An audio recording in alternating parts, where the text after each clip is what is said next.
Hello guys, pag-usapan lang natin ang mga usapin doon sa sinasabi ni Carla Estrada na iwalay na daw sina Catherine Bernardo at Daniel Padilla. Na alam na yan ng karamihan. Ayon kasi sa mga netizens, parang di na makaka-reunion project itong love team na sina Daniel Padilla at Catherine Bernardo sa sobrang toxic ng fan base. Ibig bang sabihin nito? Dahil sa isyung nangyaring pinag-usapan at sa pag-amin ni Carla Estrada, hindi na nga ba magkakaroon ng reunion project itong love team na sina Daniel Padilla at Catherine Bernardo?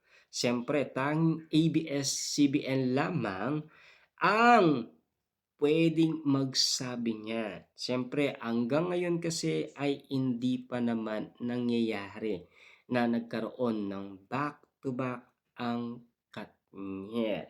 Siyempre, alam niyo naman, marami pa rin naniniwala na iba't ibang mga netizens na magkakaroon pa rin ng reunion project itong Katniel dahil sa iniintay nating After Forever na sana matuloy pa rin. Siyempre, hanggang ngayon kasi, marami pa ring umiingi ng pag-asa.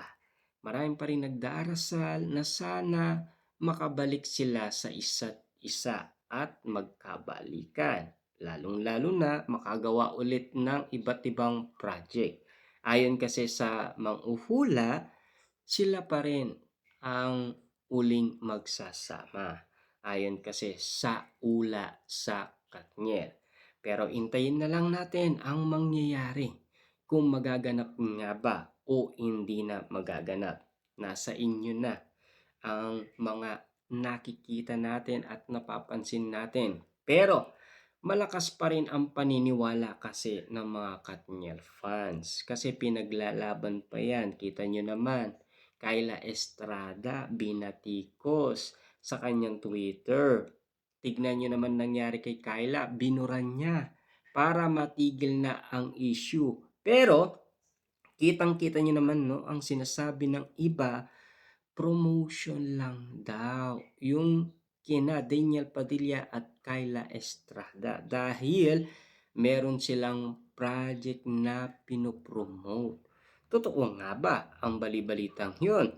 Kasi alam niyo naman, nasaksiyan na yan ng iba't ibang tao, lalong-lalo na tayo sa din, di ba? Grabe nga naman kasi kinabaliwan yan, pinagkaguluhan, pinagpestaan ng karamihan.